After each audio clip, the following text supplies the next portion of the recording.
안녕하세요. 부동산 가이드 이가은입니다. 바로 어제였죠. 이 8.27 부동산 대책에도 시장은 큰 동요를 보이지 않는 모습입니다.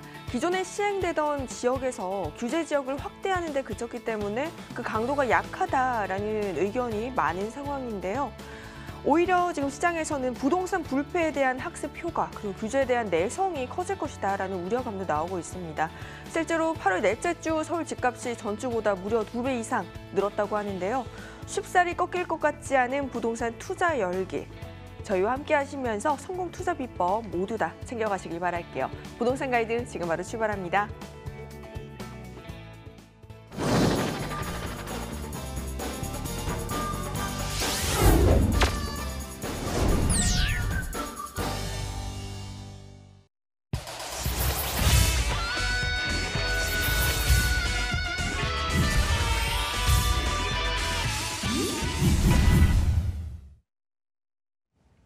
네, 1부 이 시간은 우아미 이사님과 함께합니다. 이사님 어서 오세요.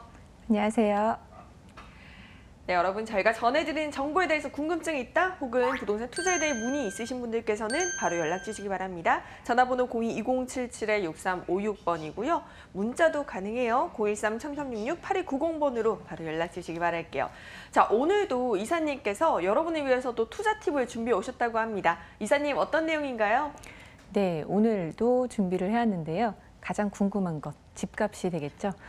모든 재화가 그러하듯이 이 부동산의 가격, 즉 집값도 수요와 공급의 법칙입니다. 따라서 우리가 성공적인 투자를 하실 거면 이 수요 부분, 공급 부분을 철저하게 분석하신다면은 성공하기 쉬울 것이다. 이렇게 말씀을 드릴 수가 있는데 오늘 이 수요 부분에 대해서, 공급 부분에 대해서 좀 심도 있게 좀 말씀을 드리고자 합니다.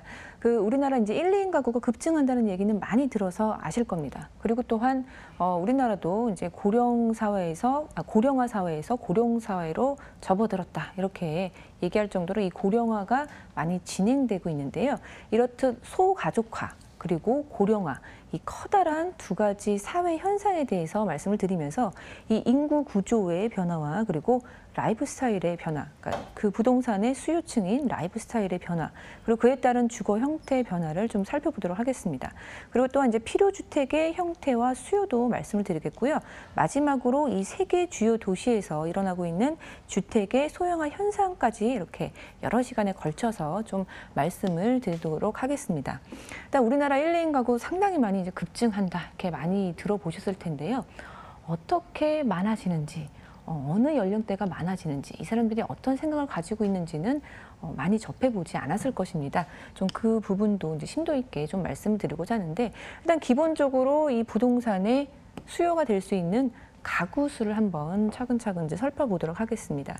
한국의 가구 수는 약 2천만 가구라고 합니다.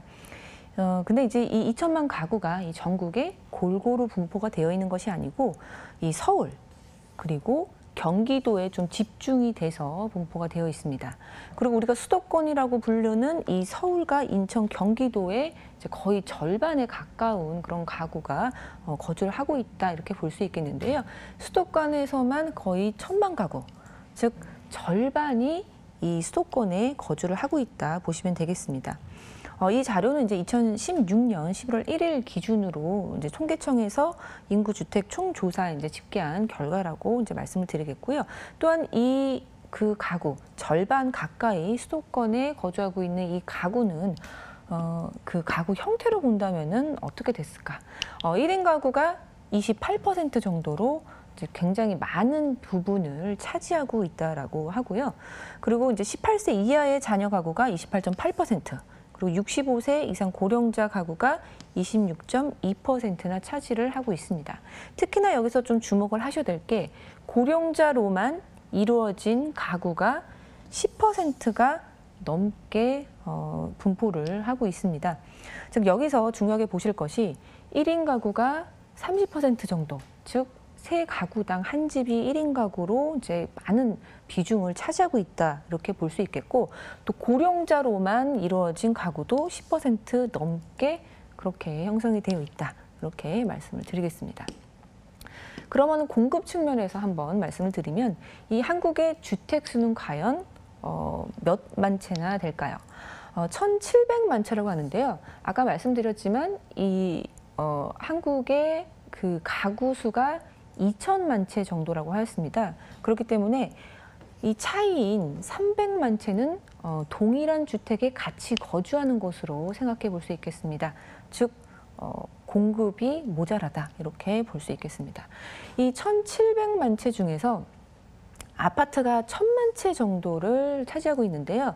한 60% 정도이니까 아파트 공화국이라고 불려도 될 만큼 아파트가 많은 부분을 차지하고 있습니다.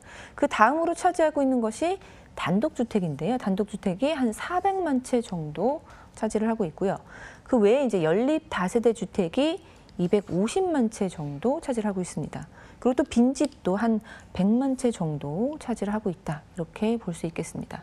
네, 그래프로 보시면은 과거 이제 2000년도부터 이 주택 수는 많이 늘어나고 있었지만 비율적으로 본다면 아파트의 비중이 48%에서 60%로 이제 급증하였다. 아파트 비중이 굉장히 16년 동안에 많은 비중을 차지하게끔 많이 늘어났다 이렇게 볼 수 있겠고요. 단독주택은 의외로 36에서 24까지 급감한 것으로 보여집니다. 그리고 연립 다세대 주택은 11에서 한 15% 정도로 이제 소폭 증가함을 알 수 있겠고요. 빈집 또한 4%에서 6%로 증가하였습니다. 네, 이렇듯 이 공급 측면에서 이제 주택 수를 본다면 주택 수가 점차적으로 늘어나고 있고 또 아파트 부분이 비율적으로 많이 늘어나고 또 단독주택은 줄어들고 연립 다세대는 비슷한 수준에서 소폭 늘어난다. 그리고 빈집도 소폭 늘어난다. 이렇게 좀 정리를 해드리겠습니다. 그런데 우리 이제 1인 가구가 많이 이제 늘어나고 있다고 하는데요. 얼마나 빠른 속도로 늘어날 예정일까요? 지금 보는 이제 도표 같은 경우에는 이제 통계청에서 나온 이제 추계입니다.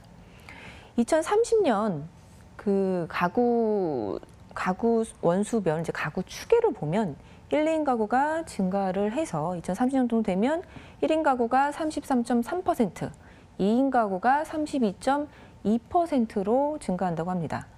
그렇게 되면 1, 2인 가구가 무려 65%의 내 집당 이제 세 집이 1, 2인 가구다 이렇게 볼 수 있을 정도로 이 1, 2인 가구가 아주 폭발적으로 증가할 것으로 이제 나오는데요. 그렇다면은 이 1, 2인 가구를 수용할 만한 그런 소형주택, 소형 아파트는 또 얼마나 많이 늘어난다. 공급도 한번 보도록 하겠습니다. 본 도표 같은 경우에는 2010년부터 이제 2018년도까지 면적별로 아파트가 얼마나 공급이 되었는지입니다. 59제곱미터 이하가 16.5% 정도 이제 제공이 되었는데요. 이 59제곱미터는 이제 평형으로 본다면은 20평형 이하의 아파트를 의미합니다. 20평형 이하의 이제 소형 아파트가 16.5%로 상당히 이 1, 2인 가구 비율에 비해서 상당히 이제 적게 보여지고 있음을 알 수 있겠고요. 그리고 이제 20평대에서 30평대 같은 경우가 67.6%로 이제 중형이 이제 다수를 차지하고 있고 30평대 이상이 33평형 이상이 15.9%로 그런 비율로 차지하고 있습니다. 즉 이렇게 1, 2인 가구가 비율이 이렇게 폭발적으로 증가할 예상인데 지금 이제 아파트로 본다면은 소형이 20%도 안 되기 때문에 이 나머지 일부는 나머지 이제 1, 2인 가구를 수용할 수 있는 그런 주택은 지금 현재 연립 다세대나 이제 빌라, 오피스텔 부분이 커버하고 있다. 이렇게 보시면 되겠습니다. 그리고 또 1인 가구의 주택 형태도 한번 살펴볼 필요가 있겠는데요. 지금 현재 1인 가구들이 어디에 가장 많이 살까요? 가장 많이 사는 곳은 이제 원룸입니다. 33.7%의 1인 가구가 원룸에 살고 있는데요.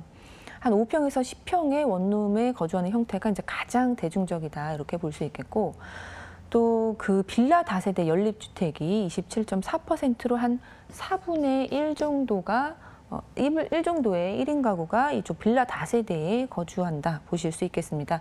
그리고 나머지 5분의 1이 이제 아파트에 거주한다 볼 수 있겠고 또 이제 단독주택과 오피스텔을 보면은 한 15% 정도 1인 가구가 이곳에 이제 거주한다. 이렇게 볼 수 있겠습니다.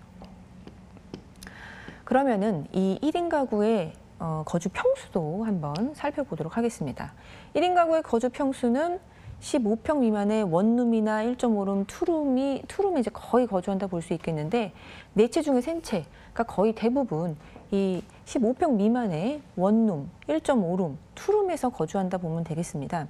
지금 5평에서 그리고 10평 사이의 그 작은 소형주택의 한 40% 정도, 10명당 4명이, 1인 가구에 10명당 4명이 이곳에 이제 거주를 한다 볼 수 있겠고요. 또 여기서 특이한 점은 연령이 높은 1인 가구일수록 넓은 평수에 거주하는 비율이 이제 높아집니다. 그래서 40대 같은 경우에는 10평에서 15평 규모의 주택 거주하는 분들이 26.5%고요. 또 30평 이상의 30평 이상의 그런 주택에 거주하는 비율도 7.5%로 나타났습니다. 이렇듯 연령에 따라서 이제 1인 가구 중에서도 연령에 따라서 이제 선호하는 주택의 평수 그리고 주택의 유형도 다르기 때문에 좀 꼼꼼하게 알아볼 필요가 있겠습니다. 네, 우리의 이제 그 고령화도 이제 상당히 많이 진행이 되고 있다 이런 뉴스 보셨을 텐데요.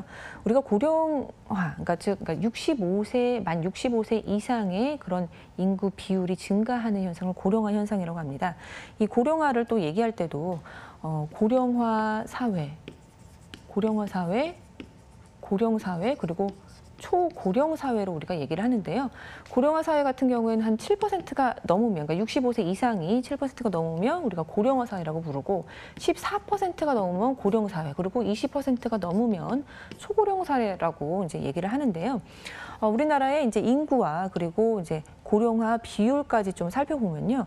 우리나라 인구는 1970년대부터 이제 2060년대까지 이제 추계로 이제 본다면은 3,002만 명에서 이제 쭉 증가를 하여서 2020년 5,100만 명 찍고요. 그리고 30년 5,200만 명을 기점으로 해서 다시 줄어든다고 합니다.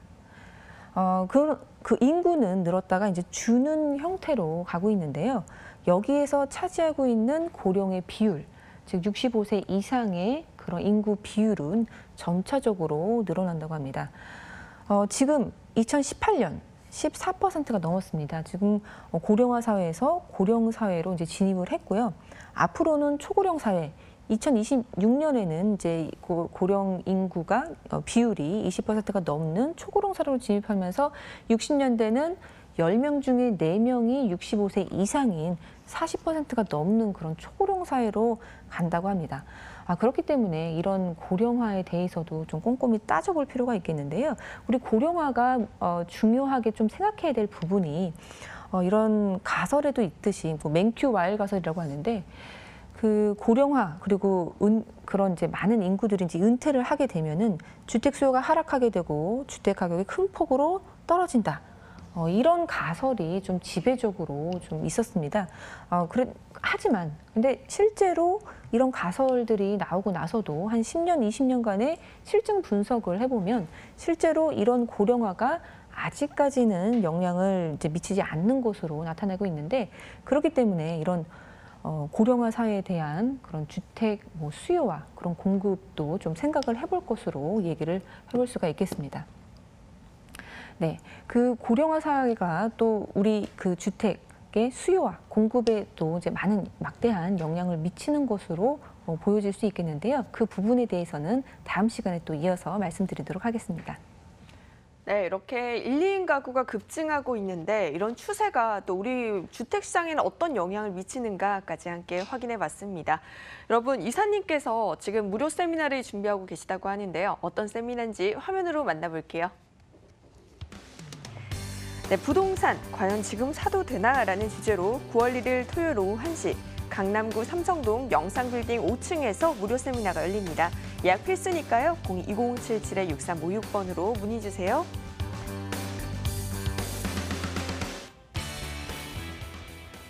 네, 정말 연일 오르는 부동산 시장에 지금 사도 될까 고민하시는 분들 참 많으실 것 같은데요. 이사님, 세미나가 어떤 내용으로 진행이 되나요? 네, 그렇습니다. 걱정이 많으실 것 같습니다. 그 언제 사야 될까? 어디를 사야 될까? 사실 그러한 부분을 결정할 때는 정확한 자료들 통해서 결정한다면 실패할 수 없을 것인데요. 그러니까 많은 부동산 정보들이 있지만 실제적으로 자료에 근거된 자료들은 거의 없다라고 보실 수 있겠습니다. 세미나 오시면 그런 궁금증, 왜 지금 사야 되는지, 그러니까 왜 여기를 사야 되는지, 저기는 팔아야 되는지 그 부분에 대해서 정확한 자료를 기반으로 해서 많은 그런 좋은 자료들 보여드리고자 하니까 먼저 신청하고 오시면 되고요. 매주 토요일 1시에 열리는데요. 장소는 삼성동이고요. 선착순이기 때문에 미리 예약하시고 오시면 되겠습니다. 네, 여러분 세미나 꼭 참석하셔서 부동산 투자 비법 모두 챙겨가시기 바랄게요. 자, 지금부터는 또 우아미 이사님께서 챙겨오신 핫한 지역을 확인해 볼 텐데요. 먼저 기본 정보 화면으로 확인해 봅니다. 서울시 강남구 논현동의 다세 주택입니다. 9호선과 분당선이 지나는 선정릉역에서 도보 2분 거리고요. 2018년 12월에 준공이 예정되어 있습니다. 5층 건물 중 3층으로 매매 금액은 3억 9,600만 원, 임대 금액은 전세 보증금 3억 3,100만 원에 실투자 금액은 6,500만 원이 예상됩니다. 네, 오늘은 강남구, 그것도 그 중심에 위치하고 있는 논현동의 정보입니다. 어떤 내용인지 자세하게 부탁드릴게요. 네, 강남구 논현동인데요. 강남 중에서도 중심이라고 볼 수 있겠습니다. 앞서 언급한 그런 1, 2인 가구가 많아지는 그런 지역이고요. 그리고 또한 이제 젊은 30대의 1, 2인 가구가 급증하는 곳이 바로 이 강남구입니다. 그렇기 때문에 우리가 소형주택, 이런 다세대 주택을 선택할 때는 그런 1, 2인 가구의 젊은 층이 몰리는 지역을 공략하시면 굉장히 좋을 곳으로 기대가 되는 그런 매물 설명드리도록 하겠습니다. 일단 첫 번째 투자 포인트로 볼 수 있는 것은 꾸준한 집가 상승 지역, 안정성을 가지고 있다는 것입니다. 이 부동산은 이제 투자 형태 중에서 가장 안전한 그런 방법이라고 볼 수 있겠는데요. 그런 측면에서 본다면은 이 강남구 논현동, 역삼동 이 지역들은 굉장히 안정성이 확보돼 있다라는 그런 투자 포인트가 있습니다. 그리고 또한 워낙에 수요가 많습니다. 실거주 대상으로서 고려 대상으로서 1위, 투자 고려 대상으로서 1위 바로 이 강남구 논현동이라고 볼 수 있기 때문에 황금성도 뛰어나고 안정성이 확보돼 있다라는 측면에서 굉장히 투자성이 높다 말씀을 드리겠습니다. 그리고 또한 본 매물 같은 경우에는 이 논현동 중에서도 가장 좋다라고 얘기하는 그런 역, 선정릉역, 급행이 들어가는 그 9호선 선정릉역에서 도보 1, 2분 거리의 초역세권입니다. 초역세권이면서 단지형에 2개 동이 들어오기 때문에 굉장히 희소한 물건이라는 것 말씀드리겠고요. 9호선 급행역이기 때문에 여의도 금융 직장인 바로 흡수할 수 있는 그런 입지에 있겠고, 여의도까지 한 13분이면은 도달할 수 있는 그런 아주 활용도가 높은 역입니다. 또한 이제 분당선도 같이 있기 때문에 강북으로 직접 갈 수 있는 그런 왕십리 접근성도 굉장히 좋은 역의 활용도가 높다 이렇게 말씀을 드리겠고요. 워낙에 논현동이기 때문에 이 강남대로 그리고 테일한로와 아주 가깝다라는 그런 측면에서 강남 업무의 중심지로서 공실 걱정 없는 것도 아주 큰 장점이 되겠습니다. 그리고 또한 여러 가지 강남의 개발 호재들로 둘러싸여 있기 때문에 시세 차익도 눈에 보이는 입지다 이렇게 말씀을 드리겠고요. 가장 중요한 것은 이것입니다. 강남 지역의 거의 유일한 초역세권의 거의 유일한 이제 단지형이라는 거. 지금 신축 나온 것 중에서 제일 여기서 가까우면서 단지형으로 있기 때문에 투자성이 높다. 이렇게 말씀을 드리도록 하겠습니다. 지도를 보고 한번 말씀을 드리면 선정릉역에서 나와서 한 도보 1, 2분 거리 굉장한 초역세권이라 이렇게 볼 수 있겠고요. 선릉하고 전릉이 또 이제 굉장히 가까운 거리에 있기 때문에 강남에 있지만 또 대형 녹지가 또 가까이 있어서 복잡할 것 같지만 이 주거 환경이 굉장히 쾌적하다라는 거 말씀드리겠고요. 또한 이 길을 하나를 두고 이쪽부터는 삼성동, 여기는 이제 논현동으로 들어가게 되는데요. 워낙에 이 삼성동의 국제교류 복합지구 조성지라는 대형 호재 덕분에 이 삼성동의 매가가 이 논현동 분당 상당히 높게 지금은 형성이 되어 있습니다. 그렇기 때문에 길을 하나 차이로 두고 지금은 아직은 삼성동만큼은 오르지 않은 삼성동의 그런 영향권 안에 있는 그런 매물이라는 거, 투자성이 좋다라는 건 말씀드리겠고요. 기본적으로 뭐 테헤란로와 그리고 강남대로의 그런 교집합에 있는 그런 위치로서 공실 걱정 없다라는 것 이렇게 말씀드리도록 하겠습니다. 네, 국제그룹복합지구와 선정릉 그리고 뭐 도심공항터미널이나 뭐 현대백화점 같은 그런 인프라도 잘 갖춰져 있겠다 이렇게 말씀을 드리겠고요. 뭐 호재로 본다면은 본 매물이 위치해 있겠고 뭐 국제그룹복합지구 조성지나 뭐 영동도로 지하 사업되는 거, 르네상스 호텔 재건축, 뭐 롯데칠성 부지의 롯데타운 건설, 뭐 신분당선 연장 라인 그리고 서울풀 터널 개통에 따른 뭐 테헤란로 확장 등등 여러 가지 개발 호재들 정말 지금 거리에 다 있기 때문에 시세 차이 눈에 보이는 그런 입지다 이렇게 말씀을 드리도록 하겠습니다. 그럼 구체적으로 국제그룹복합지구 조성지 왜 이렇게 많이들 얘기를 할까요? 사실 부동산은 사람입니다. 사람이 많이 모여들면 수요가 급증하는 측면에 있어서 가격 그리고 전월세 가격도 상승하는 것은 자명한 사실일 텐데요. 이 국제그룹복합지구의 장점은 사람들이 많이 몰릴 수밖에 없다라는 것입니다. 업무 수요.